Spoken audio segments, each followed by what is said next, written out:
Okay, this is section 5.2, and you will need the blank unit circle handout to follow along with me. If you don't have it, you can create it as we go through. It's going to be a little more difficult. So if you can, pause the video and print out that blank unit circle. Okay, when we measure angles in degrees, we start at the initial side, which points to the east. So we have our north, south, east, and west. So this is our starting point always in section 5.2. And if we go counterclockwise, which is up, right, we call that a positive angle. Say so we go about 30 degrees. And if we go the opposite, which is clockwise, we end up in the same place, but that is a negative angle. So 30 degrees is the same as negative 330. So let's see that again. If I start here, either way, and I go up this way, that's 30 degrees. But if I start in the same place and I go all the way around this way, that's negative 330 degrees. Okay, so this is called standard position. That means it starts pointing here. This is our starting point. That means it's in standard position, and however far it goes up or around or down, if it's negative, that's the main number of degrees. Okay, so if you have a unit circle now, we're going to put in the common angles. I'm going to put a new share for you. I'll go here. Okay, so here's my unit circle. We're going to start with 0 degrees right here. And if we go up 1/3 of the way up, that's 30 degrees.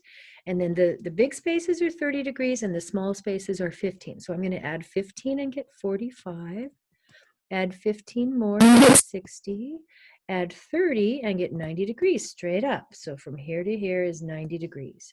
And if we keep going, we'll add 30 degrees. So this would be 120. And the small space is 15. So we'll add 15 to that. 45, 50. And then this big space is 30. So this will get us to 180 degrees, which is halfway across, halfway. And then we'll add 30 for 210. We'll add 15 for 225 and 15 more, 240. And then straight down will be 270. So that's all the way here. And then add 30 for 300. Add 15 more, 15 more. And then all the way around would be 360 degrees, okay? So you're going to want to know these angles in particular. Okay, so let's do back to the, okay. So we filled in the common angles on our circle. I didn't add a few negative on there. I'm going to add it here. So suppose I had 45 degrees right down the middle, then that would also be negative 360 minus 45 is equals negative 315 degrees. Okay, or if I had another one, let's go with 270. That was all the way around. So 270 degrees, well, that's the same as negative 90 degrees. Okay, and we often use Greek letters for angles, and the most common are alpha, which looks like that. This is how I draw it, alpha, gamma, and the most common would be theta. And this is theta, which you'll probably see the most. Okay, now coterminal angles are angles that have the same initial side and they end up at the same place. For example, so coterminal angles, let's look at these two that I just drew up here. 270 and negative 90 degrees are coterminal because they're basically the same angle. And 45 and negative 315 degrees are the same angle, so they're coterminal. So let's see how I would find a coterminal angle. Well, 400 degrees is more than 360. So that means I would go all the way around the circle once, 360, and then keep going up to 40 degrees. So they're coterminal. So how I would do that without the picture is just subtract the 360 out, and you're left with an angle that's right here, be greater than or equal to 0 and less than 360 degrees, okay? So I need to find one that's between 0 and 360. So here, again, we'll just take off 360. Well, that's not less than 360, so we got to take off 360 more, and basically we have 0 degrees. Now, if it's negative, that means I'm here. Let's change the color. So here's negative 60 degrees right there, about, right? And that's the same as if I went the positive way all the way around, which is 300 degrees. So how do I do that without a picture? You just add 360 degrees. So a negative 60 plus 360 is 300 degrees. Or on this case, add 360 degrees and I'll get, oh, I'm still negative. That's a negative 140 degrees. I need to be between 0 and 360. So I'll add 360 degrees again, and I get 220 degrees. And I could prove that with a picture by going negative 360 and then negative 140 more, which is the same as a positive 220. Okay, so you can also measure angles using something called radians. And this is a big deal.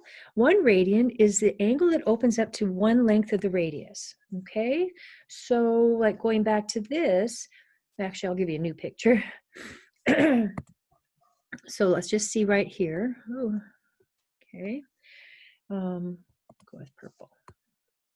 So if this angle, say, was right here, 45 degrees, and I was on my, I'm going to go with the circle. The unit circle is 1. Okay, let's call it that.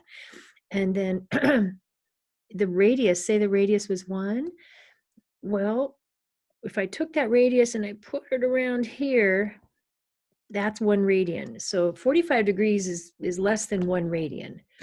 Let's see if I can make it better sense here, okay? So it says take a string, the length of the radius, and then use that string to estimate an answer. So let's see.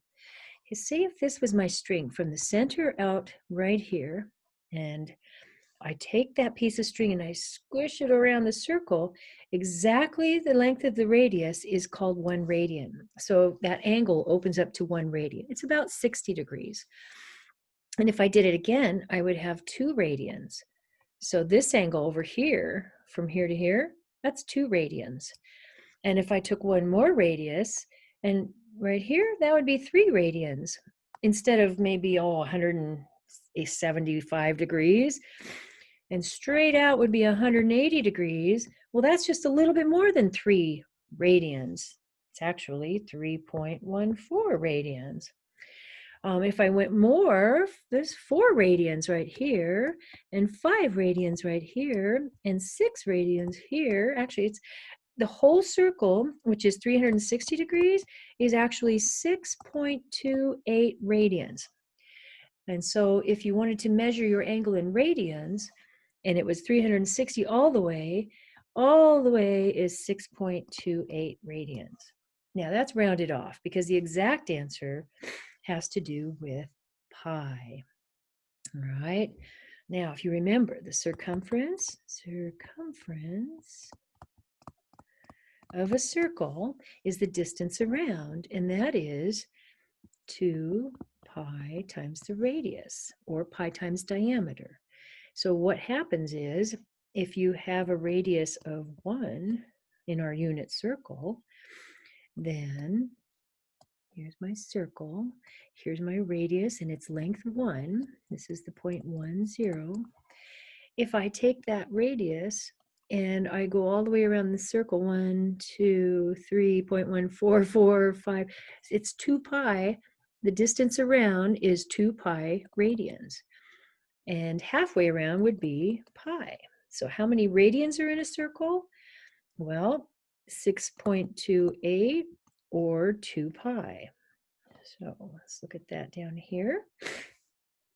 All right, one more time. Half a circle, if we start here at 0 and we go halfway across, that's 180 degrees, but it's also half of 2 pi or pi radians, 3.14 radians. Here's 1 radian, 2 radian, 3.14 radians, or radiuses. They call them radii. And if we go full circle, that's 360 degrees, which is 2 pi radians, or 6.28 about. We'd have to round that off. So we want to use special measurements, which are in terms of pi. That means we don't use decimals because the decimal would have to be rounded off. So if we want exact, it's not a decimal, it's in terms of pi. Okay, so what we're going to do is we're going to go back to our unit circle and we're going to put in fractions of pi. If you have 4 colors, that's the best thing you can do. So you may want to pause the video. Actually, I'm going to stop this video and you can get 4 colors and we'll be creating our unit circle.